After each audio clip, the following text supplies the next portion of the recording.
Xin chào các bạn, mình là Hà Linh. Chào mừng các bạn đã quay trở lại với channel của mình. Mình đã chờ đợi rất lâu rồi để được làm video này, bởi vì cái quyển sách mà mình sẽ giới thiệu ngày hôm nay là một trong những cuốn sách mà mình nghĩ là đã thay đổi cuộc đời mình. Vì vậy hôm nay mình muốn chia sẻ với các bạn không hẳn hay là không chỉ là những cái mà mình rút ra từ cái quyển sách đấy, mà là cái hành trình, cái trải nghiệm của mình khi đọc quyển này và cách nó đã thay đổi mình như thế nào.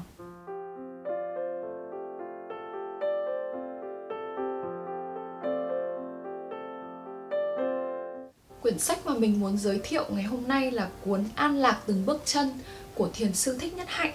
Và mình có ở đây cả một bản tiếng Anh là Peace is Every Step. Mình biết đến quyển sách này là do mình theo dõi một chị hồi đấy là ở trên Yahoo 360. Chị này là một cái chị mà viết văn rất là hay. Và trong tình cờ trong một cái bài viết của chị có giới thiệu cuốn An Lạc Từng Bước Chân. Thì lúc mà mình mua xong thì mình cũng không đọc ngay. Và mình nhớ là thời điểm mà mình bắt đầu đọc An Lạc Từng Bước Chân là vào khoảng năm 2010. Lúc đấy thì mình đang học đại học và mình rất là bận rộn và đầu óc mình lúc nào cũng rất là căng thẳng, áp lực, nhiều vấn đề. Và khi mà mình mở cái quyển sách này ra thì kiểu tự nhiên mình, khi mà mình đọc những cái dòng chữ trong này, tự nhiên mình kiểu cười luôn ấy, kiểu mình cứ tự mỉm cười, xong mình cảm thấy nó như là có một cái dòng sông mát lành nó chảy qua người mình, và một cái bông hoa kiểu tinh khiết nó nở trong lòng mình. Kiểu như là nói thì nghe rất là buồn cười và nghe có vẻ hơi củ chuối, nhưng mà thực sự là đấy là cái cảm giác của mình khi mà đọc cái quyển sách này. Trong một cái khoảng thời gian mình hết sức áp lực thì mỗi lần mình chỉ cần mở quyển sách ra thôi thì mình cảm thấy thực sự là mình có cái cảm giác an lành hay là an lạc như là cái quyển sách này, cái tên của nó nói lên. Thì thật sự là tại cái thời điểm đấy, cách đây đến 8 năm rồi, thì mình cũng không biết thiền sư Thích Nhất Hạnh là ai. Nhưng mà cái lúc mà mình bắt đầu đọc quyển sách và sau khi mình đọc xong thì mình cảm thấy là cái người viết cái quyển sách này phải là một cái người kiểu rất là thông tuệ, một cái người như kiểu nhìn thấu nhân gian, nhìn thấu sự đời và vượt lên trên nó, nhìn mọi thứ bằng một con mắt rất giản dị nhưng mà rất là sáng suốt, rất là thông thái. Cuốn sách thì gồm 3 phần và chia làm những đoạn văn rất là ngắn. Mỗi đoạn văn thì sẽ nói về một cái chủ đề mà tác giả muốn nhấn mạnh. Trong cái phần đầu tiên ấy, các cái chủ đề nó xoay quanh những cái hành động, những hoạt động bình thường hàng ngày. Ví dụ như là hơi thở, bước chân, việc đi lại, việc rửa chén, việc nghe điện thoại. Nội dung là thường hướng về cái việc thiền, meditation hay là mindfulness. Tức là mình tạm hiểu là cái việc chú tâm vào những cái thứ mà xảy qua xung quanh mình và bên trong mình, chú tâm vào giây phút hiện tại, sống trong giây phút hiện tại. Phần 2 thì nói về những cái cảm xúc, những cái tình cảm, những cái trạng thái tâm lý mà mỗi người có về mối quan hệ của một người với gia đình, với những người xung quanh, và cách mà mình đối diện với những cái trạng thái cảm xúc đấy. Phần 3 thì mình nghĩ là nó khái quát hơn, nó mang tính triết lý cao hơn một chút về cách nhìn nhận cuộc sống và làm sao để sống một đời sống an lạc. Khi mà mình mới đọc quyển sách ấy, thì cũng có lúc đầu thì mình cũng có những cái thuật ngữ mà mình kiểu không hiểu. Tại vì vừa mới vào là những cái từ như kiểu quán chiếu, cảm thọ, hay là những cái từ nó mình đoán là nó theo kiểu nhà Phật. Thế nhưng mà mình càng đọc thì mình càng hiểu ra những cái từ đấy. Tuy là có một số thuật ngữ nó hơi khó hiểu, nhưng mà tổng thể quyển sách thì rất là dễ hiểu, rất là giản dị. Những câu từ không có một tí hoa mỹ nào, và lặp đi lặp lại những cái thông điệp nhẹ nhàng. Nhưng mà nó rất là kiểu như mình cảm thấy như là mình chưa bao giờ nhìn sự vật, sự việc, chưa bao giờ nhìn thế giới, nhìn nhân sinh theo cái cách như thế. Những cái ví dụ minh họa mà thầy Thích Nhất Hạnh đưa ra, mình thấy nó cực kỳ là giản dị, rất là xúc tích, ngắn gọn. Nhưng mà không hiểu sao nó lại rất là hiệu quả trong cái việc là minh họa cái câu chuyện, cái thông điệp, cái bài học mà tác giả muốn rút ra. Ví dụ như là có một cái đoạn là nói về một cái cậu bé, là cậu bé khi mà sáng thức dậy thì đánh thức em gái mình tỉnh dậy. Nhưng mà em gái thì lại rất là cau có, rất là khó chịu, thế lại gắt với anh mình.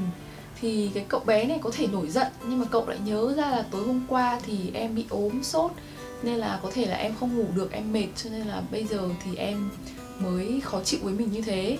Và khi mà mình đã hiểu rồi thì cậu bé không còn giận em nữa. Và khi đã hiểu rồi thì không thể nào mà không thương. Mình thấy một cái ví dụ nó hết sức bình thường, nó cũng không có cái gì ghê gớm cả, nhưng mà lại đưa ra một cái kết luận mà mình cảm thấy là rất thấu tình đạt lý. Thì những cái đoạn văn như thế nó làm cho mình cảm thấy rất là dễ tiếp thu những cái bài học trong này. Và mình nghĩ là một phần cái lý do mà Thích Nhất Hạnh thành công là bởi vì đấy là cá nhân mình nghĩ thôi, tức là cái tư tưởng của Thích Nhất Hạnh thì là thiên về là tư tưởng Phật giáo và muốn truyền tải những cái bài học về triết lý phương Đông. Thế nhưng mà thật ra thì Thích Nhất Hạnh được đào tạo và được học ở môi trường phương Tây. Chính vì thế mà thay vì cái lối nói lòng vòng và kiểu hiểu ngầm của người châu Á nói chung, thì Thích Nhất Hạnh lại có một cái cách diễn đạt rất là trực tiếp, rất là thẳng thắn. Nó gọi là kiểu straight to the point. Có một cái đoạn nữa mà mình cũng rất ấn tượng trong quyển sách này là khi nói về mối quan hệ giữa rác và hoa. Tức là con người thì sẽ luôn luôn có những cái, ở trong sách gọi là cảm thọ, những cái cảm thọ tiêu cực. Thì mình làm thế nào để đối diện với những cảm thọ đấy. Thì trong sách này thì tác giả có miêu tả những cái cảm thọ đấy như là có thể coi là rác. Thế nhưng mà rác ấy thì có thể dùng làm phân bón để ủ, và từ cái phân bón ủ đất đai đấy thì sẽ mọc lên một cây hoa. Và hoa này thì lúc đấy rất là đẹp, đang tươi nở, rất là tươi tắn. Nhưng mà đến một lúc nào đấy thì hoa cũng sẽ tàn và hoa sẽ lại trở thành rác. Thế tức là rác sẽ trở thành hoa và hoa sẽ trở thành rác, là một cái vòng tuần hoàn như thế. Và đấy nó là một cái chu trình của cuộc sống. Không có gì mà phải kìm nén hay là dập tắt những cái cảm xúc tiêu cực cả. Mình thấy một cái bài học khá là hay mà nó lại được diễn tả bởi một cái ví dụ rất là thông minh, một cái quan sát rất là tinh tế về cuộc sống. Và mình thấy là đấy là những cái điểm như thế làm cho mình rất thích cuốn sách này. Và cuối cùng thì mình muốn đọc một cái đoạn mà mình tâm đắc nhất trong quyển sách này, mà mỗi lần mà mình giới thiệu quyển này với ai thì mình sẽ đều nói về cái đoạn văn đấy. Cái đoạn này thì nó có tên là tương tức. Nếu bạn có tâm hồn thi sĩ thì khi nhìn vào một tờ giấy, bạn sẽ thấy một đám mây bay trong ấy. Không có mây thì không có mưa, không có mưa thì cây cối không mọc được, và nếu không có cây thì làm sao có tờ giấy này trong tay bạn. Cho nên tờ giấy có mặt là vì đám mây có mặt, không có mây thì không có tờ giấy. Đám mây và tờ giấy phải nương vào nhau để hiện hữu. Cái đó gọi là tương tức. Chữ này tiếng Anh tôi dịch là interbeing, chưa có trong từ điển. Nếu nhìn tờ giấy kỹ hơn, sâu hơn, ta cũng sẽ thấy ánh nắng mặt trời lấp lánh trong đó. Bởi vì nếu không có ánh mặt trời làm sao rừng cây mọc được. Cho nên trong tờ giấy cũng có ánh mặt trời. Tờ giấy và ánh mặt trời phải nương vào nhau mà có. Nếu ta tiếp tục quán chiếu, ta sẽ thấy bác tiểu phu đang cưa cây và đem cây đến nhà máy để cây được chế biến làm ra bột giấy. Ta cũng sẽ thấy đồng lúa, vì nếu không có lúa, bác tiểu phu đâu có cơm để ăn mỗi ngày. Rồi ta thấy cả hai người đã sinh ra bác tiểu phu. Do đó, ta thấy nếu không có tất cả các điều kiện kể trên, tờ giấy không thể nào có mặt được. Nhìn sâu hơn nữa, ta cũng sẽ thấy ta có mặt trong tờ giấy. Cái này không có gì khó hiểu, vì khi ta nhìn tờ giấy là một phần của tri giác ta. Cho nên, bạn và tôi đều có mặt trong tờ giấy. Có thể nói rằng tờ giấy chứa đựng tất cả, không gian, thời gian, đất nước, khoáng chất, ánh mặt trời, đám mây, dòng sông hơi nóng, vân vân. Vì vậy, tờ giấy này được làm ra bởi những yếu tố không phải giấy, như là tâm thức của ta, bác tiểu phu, ánh nắng mặt trời. Do đó, tờ giấy tuy rất mỏng nhưng chứa đựng cả vũ trụ trong lòng nó. Sau này thì mình còn đọc thêm bản tiếng Anh của quyển An Lạc Từng Bước Chân. Và lúc mà mình mới bắt đầu đọc thì mình nghĩ là rất có thể là khi mình đọc bản tiếng Anh thì mình sẽ không cảm thấy dễ tiếp thu như mình đọc bản tiếng Việt. Tại vì dù sao thì tiếng Việt nó cũng chạm đến tâm hồn, chạm đến trí tuệ của mình hơn.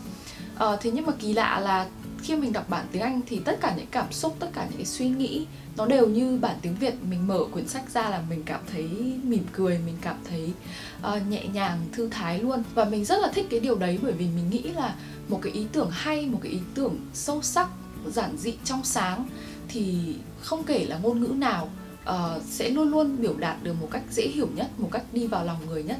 Mình hy vọng là các bạn đã thích video này.